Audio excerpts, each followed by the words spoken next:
Zeus est le maître du monde. Il a brisé ses adversaires, même les plus redoutables. Il a vengé sa mère et remporté toutes les guerres. Il règne sans partage, tant sur les mortels que sur l'assemblée des dieux. À son grand conseil, ils sont 12. 12 dieux et déesses, les dieux de l'Olympe. Mais après avoir conquis le pouvoir, Zeus s'est retrouvé devant un univers sans dessus-dessous, entièrement fracassé. Il a dû en quelque sorte refaçonner le monde, instituer une forme de souveraineté plus mesurée, plus équilibrée. Mais le pouvoir peut-il s'exercer sans cette fièvre qui consume autant le cœur que les corps ? Disons-le d'emblée, Zeus adore séduire. Et c'est précisément en collectionnant les épouses et les maîtresses qu'il va renforcer son propre pouvoir. Zeus se dote des vertus de chacune de ses conquêtes. Et celles qui le connurent en pluie, en taureau ou en cygne, engendrèrent une race de demi-dieux et de héros qui donnèrent leur nom à presque chaque région du monde.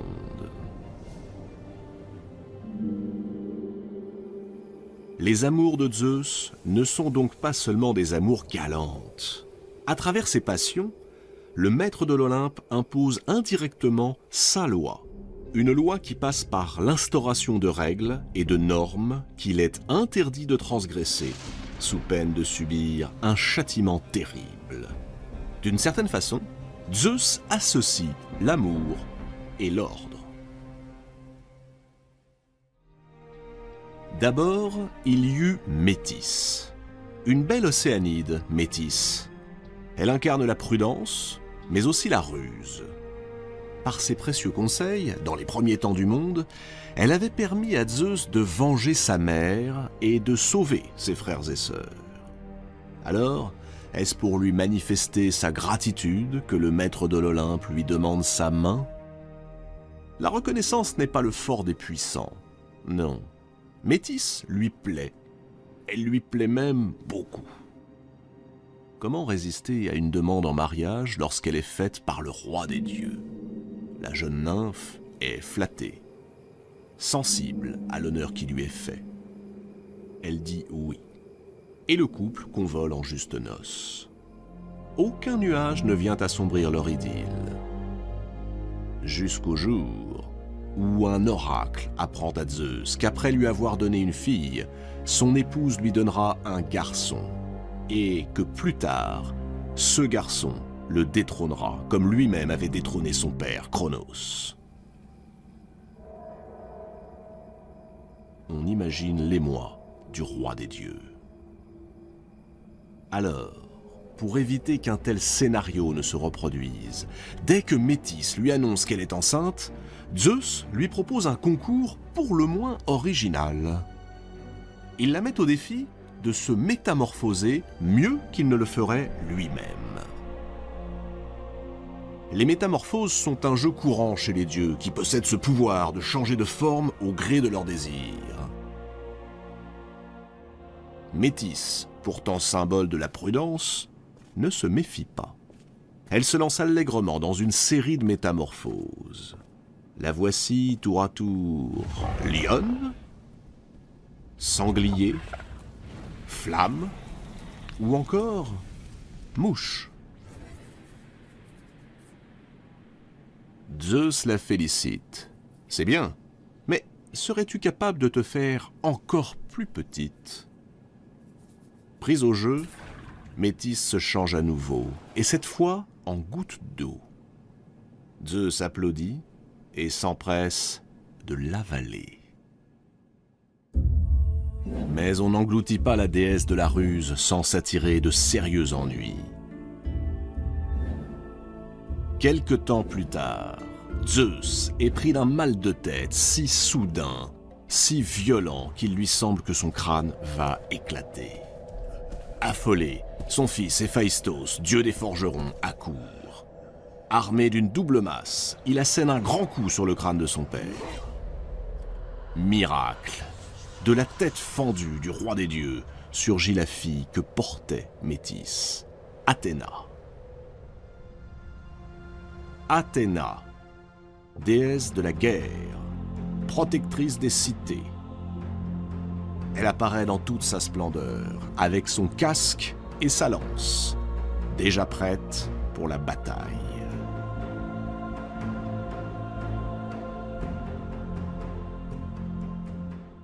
La mère de Zeus, Rhéa, s'est vite aperçue des inclinations de son fils. Elle pressent les conséquences désastreuses de son instabilité sentimentale et sexuelle, et elle lui interdit de se remarier. Interdire? Comment ose-t-elle? Aurait-elle oublié qu'elle s'adresse au maître de l'univers? Piqué au vif, Zeus menace sa génitrice de la violer sur le champ. En guise de réplique, Rhéa, peu impressionnée, se métamorphose en serpent, prête à bondir sur son fils.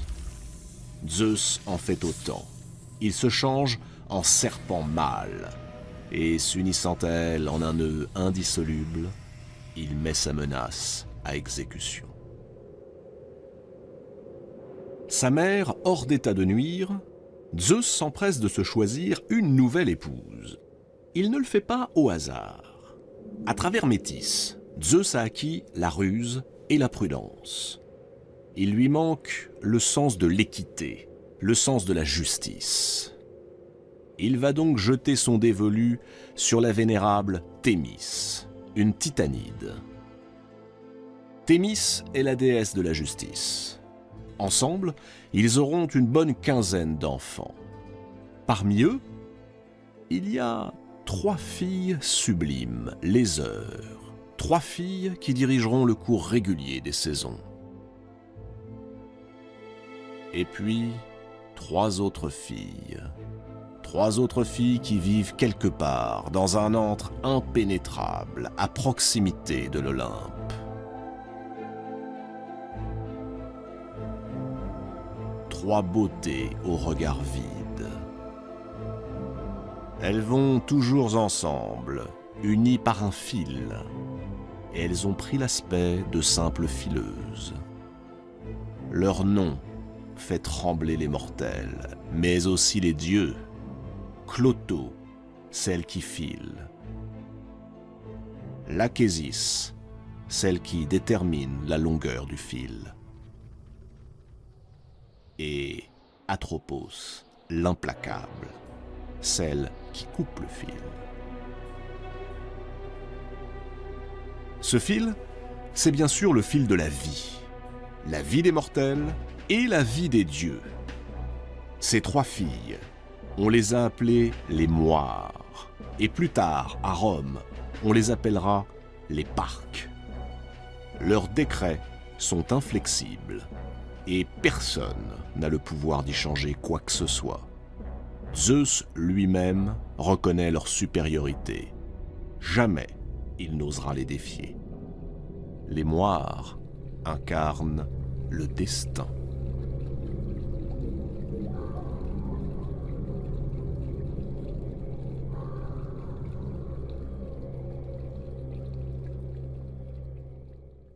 Assez rapidement, Zeus répudie Thémis, tout en la gardant auprès de lui comme une sorte de conseillère.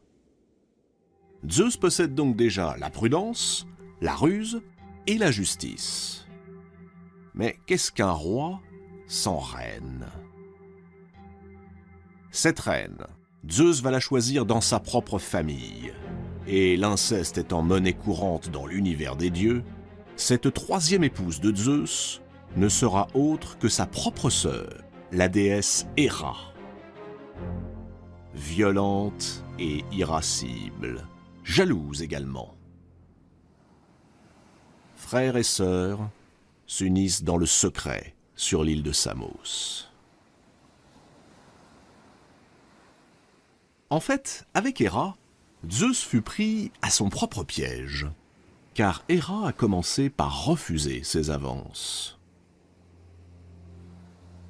Après avoir tenté à plusieurs reprises de la séduire, en vain, Zeus prend l'apparence d'un jeune oiseau tombé du nid et grelottant de froid. Émue, Héra recueille le petit animal, le prend contre elle et commence à le réchauffer. C'est le moment que choisit Zeus pour reprendre forme et tenter d'abuser d'elle. Loin de se démonter, Héra déclare qu'elle serait prête à se donner à Zeus, mais à la condition qu'il promette de l'épouser.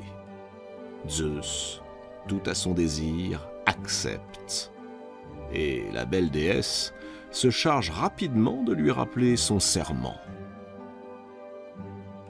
Il faut dire qu'Héra ne manque pas d'atouts, même si sa beauté, dont elle prend grand soin, est un peu stricte. Elle est la déesse aux bras blancs. Irrésistible.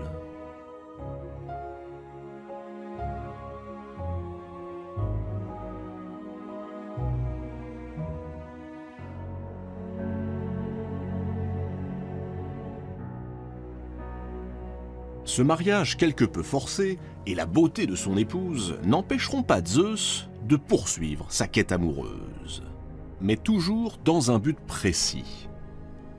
Il est maître de l'univers et cherche à renforcer ses liens avec les différents éléments naturels. L'eau et les océans, par exemple. Où a-t-il croisé Eurynomée, la fille aînée d'Océan ? Peu importe. Comme les autres, elle succombe à son charme et lui donne 3 enfants. Ce sont les fameuses grâces, les 3 grâces, qui personnifient la joie de vivre, présentée comme un don des dieux.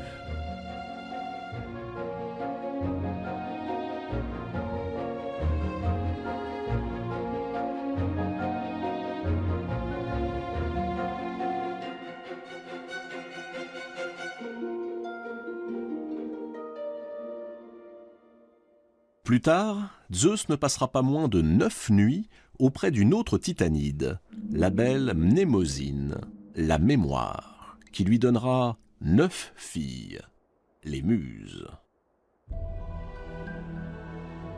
Les muses vont symboliser les arts, et chacune se voit attribuer une spécialité, l'éloquence, l'histoire, la poésie, la musique, etc. Les muses partagent leur temps entre l'Olympe, à chanter aux dieux leurs exploits, et le mont Hélicon, où coule, dit-on, une source qui souffle l'inspiration aux poètes. Parmi toutes ces divinités, il en est une dont la beauté est aussi mystérieuse qu'insurpassable. C'est la déesse de la nuit, Leto. Depuis toujours, Zeus la désire. Et il a envie d'un garçon. Il veut un garçon magnifique, un enfant qui serait le dieu de la lumière solaire, le dieu de la musique et de la poésie.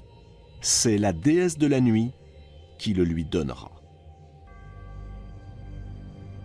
A-t-il oublié Héra, son épouse, aussi jalouse que revancharde? Leto est une maîtresse que Zeus honore régulièrement. La voilà bientôt enceinte de jumeaux. Mais la reine de l'Olympe, exaspérée par cette nouvelle incartade de Zeus, lance à la poursuite de la malheureuse Leto un monstre surgi des profondeurs de la terre, le serpent Python. Héra décrète en outre que jamais Leto ne devra trouver de repos là où brille le soleil. Voilà donc la malheureuse obligée d'errer à travers la Grèce, jusqu'à ce que, saisie déjà par les premières douleurs, elle atteigne une petite île de la mer Égée qui veut bien lui donner asile.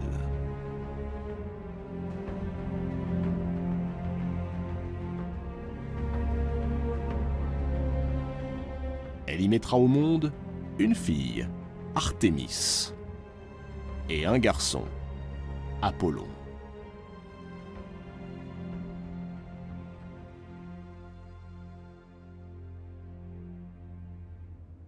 Mais les déesses ne sont pas les seules dont Zeus tombe amoureux.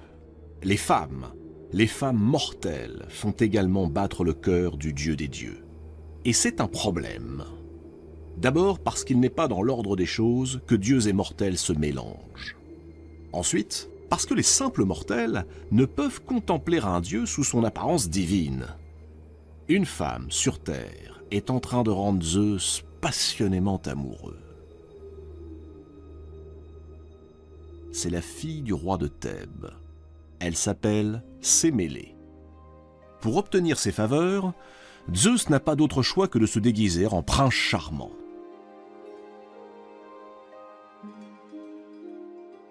Cette apparence est la seule qui rend la vue des dieux supportable aux humains. Le problème, c'est que notre coureur de jupons est toujours marié avec Héra. Et celle-ci voit d'un très mauvais œil cette nouvelle liaison qui se noue entre Sémélé et son époux.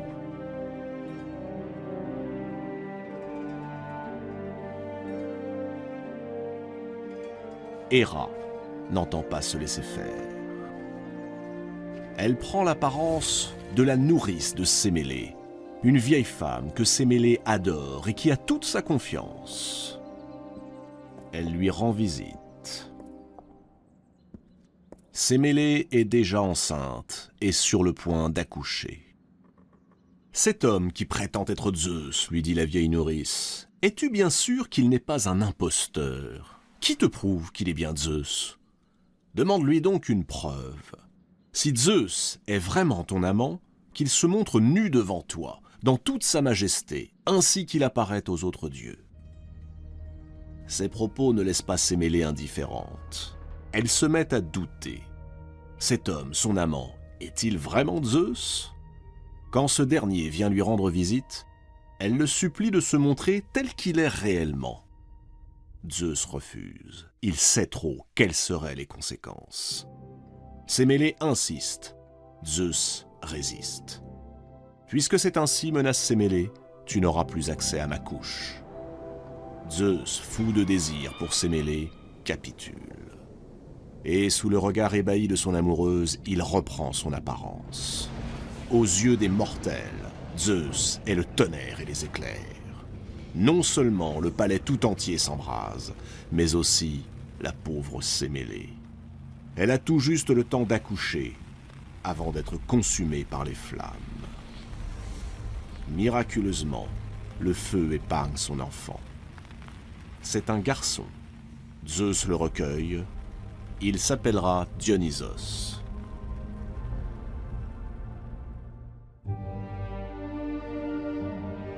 Zeus ne peut donc s'unir aux mortels qu'en recourant à d'incroyables stratagèmes. Tantôt aigle, tantôt cygne, ou encore pluie d'or. Il varie les plaisirs et multiplie les transformations amoureuses.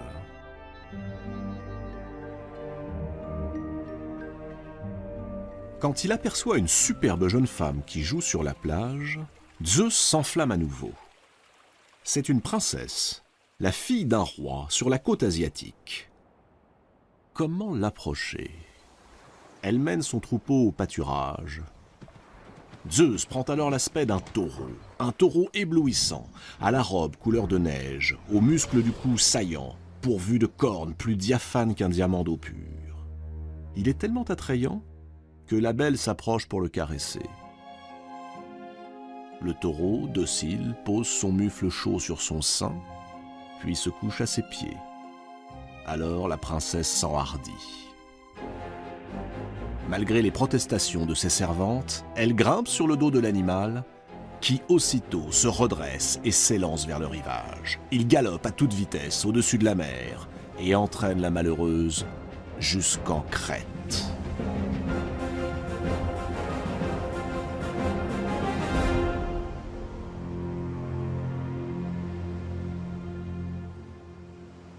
Une fois arrivé, Zeus reprend forme humaine et passe à l'acte.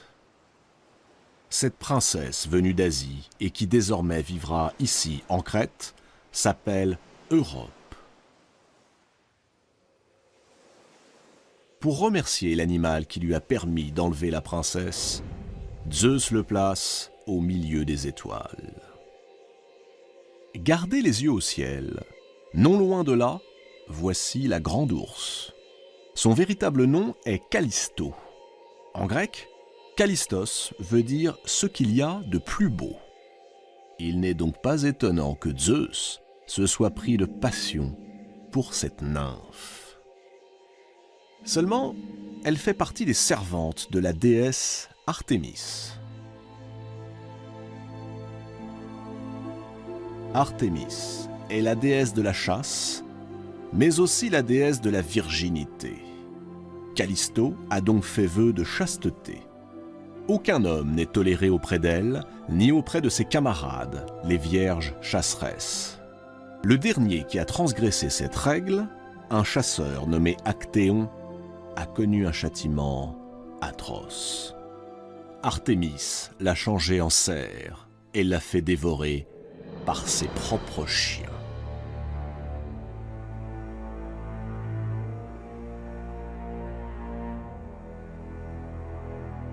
Zeus est bien conscient du danger. Il se demande comment il pourrait s'y prendre. De qui Callisto ne se méfierait jamais? De la déesse qu'elle sert, bien sûr, Artémis elle-même. C'est sous les traits de la chasseresse qu'il se présente, à l'élu de son cœur.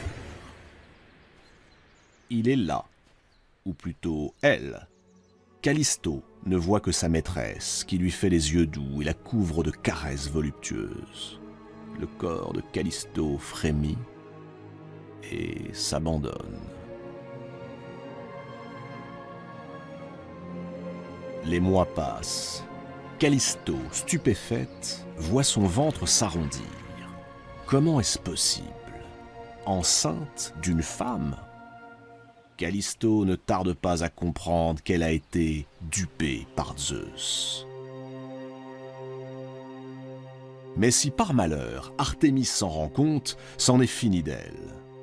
Terrifiée, elle tente par tous les moyens de dissimuler sa grossesse.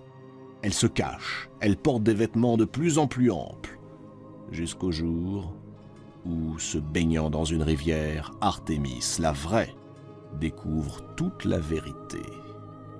Callisto a failli. Peu importe qu'elle ait succombé par la faute d'un dieu ou d'un mortel, elle doit être châtiée. Devant la fureur d'Artémis, inquiet pour l'enfant que porte Callisto, Zeus transforme aussitôt la jeune femme en ours et la cache dans la montagne. Mais c'est sans compter avec les talents d'Artémis. Après tout, n'est-elle pas la déesse de la chasse? Ses attributs ne sont-ils pas l'arc et le carquois? Il ne faut que quelques heures à la déesse pour retrouver Callisto, et sans le moindre état d'âme, lui décocher une flèche en plein cœur. Callisto se meurt.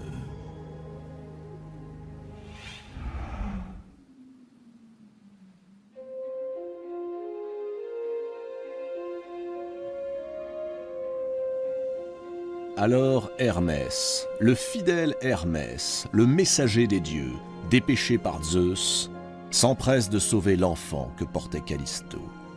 C'est un garçon, Arcas. Il sera roi d'Arcadie. Et la pauvre Callisto? Zeus ne l'oublie pas. Il récupère son corps, le dépose dans le ciel. Ce sera la grande ours.